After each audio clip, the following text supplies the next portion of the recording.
let's look at the future. Let's go down the future zone. Okay. Yeah. So there's obviously a big film that's you were away. You were already started. Had you started on Mission? Is this Mission Impossible? Yeah. No, I hadn't started. We were in Italy, and I was due to start. I think it was like Friday, and I was due to start Tuesday or Wednesday.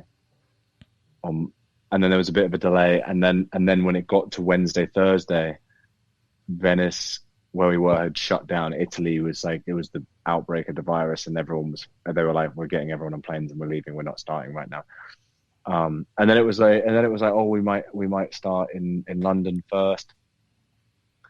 So we were still training and doing the stunt training stuff, and then I flew back to LA to see my family, and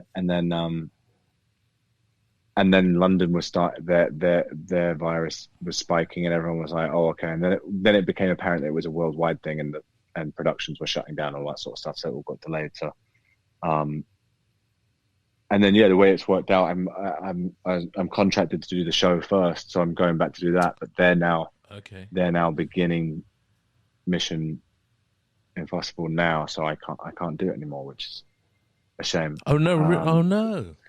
Yeah. I'm obviously bummed about it, because I'd put in a lot of work already in terms of the training, like learning a lot of the fights and doing a lot of the car work, and also just kind of developing a character. And Macquarie and Tom Cruise are amazing. They're really warm and welcoming and very, very generous with like their time and nurturing you and giving you ideas, and it was very exciting. So I'm bummed not to do it, but also just for me, I'm like I love cars and bikes, and like I love fighting and stunts and all that sort of stuff.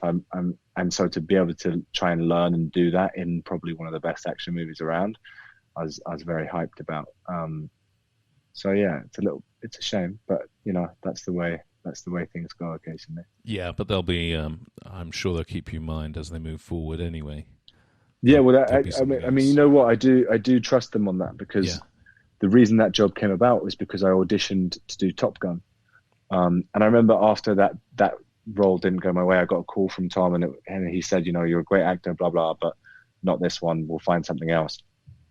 And that happens occasionally, where people call and they're like, not this one, something else, and then you never hear from them again, and you're like, okay, like it's a nice gesture, but you kind of don't really take it aboard too much. So when it actually came back around on Mission, I was like, wow, they actually meant that, and that's really cool that that they stuck by that. So that was very cool. So yeah, it was all something that I think they were happy with the work that I was putting in up until the point that I couldn't do it, and it wasn't something where they were like, oh, we want to get rid of this guy.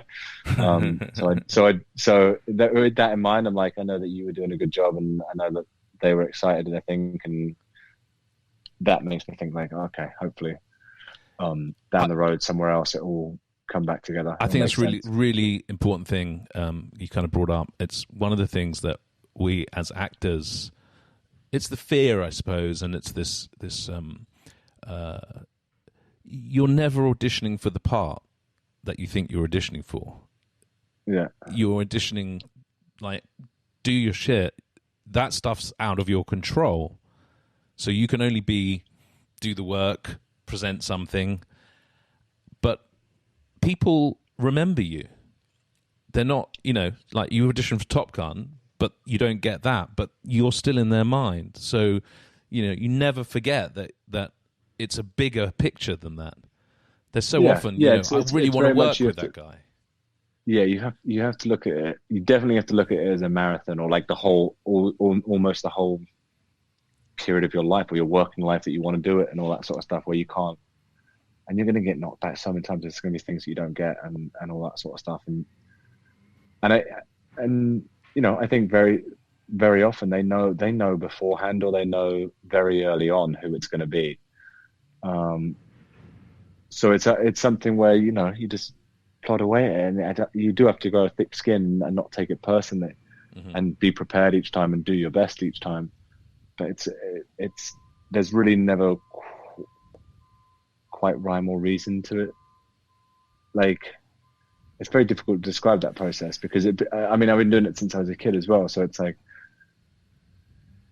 you kind of get so used to being told no, That when people go through and they're like, "Did you audition for that?" I'm like, "Yeah." "Did you audition for that?" "Yeah." "Did you audition for that?" "Yeah."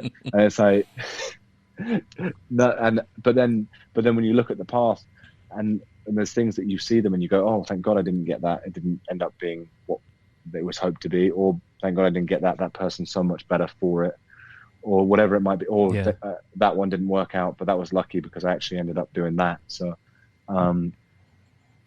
it's weird because when you said that a second ago, you're like, "Oh, the future." I guess it's something where I really don't, because I'm so aware of how quickly things can shift and change on a dime. Quite an American phrase for me, on a dime. Just put it on a 5 pence, on a 5 pence, on a threepence, on a farthing. Because exactly. So I'm so on a aware groat. that those things can. Is a groat a real penny? Is that a real thing? It was a thing, wasn't it? Once upon a time, didn't they have groats? Maybe. I don't know. Maybe Probably. I made that up. It was somewhere logged in the. It could also range. be from Harry Potter. Who knows? It could be from Harry Potter because that's real. That's everything's Harry Potter. Oh my God! Again, audition for Harry Potter. Didn't do that. Oh, wow.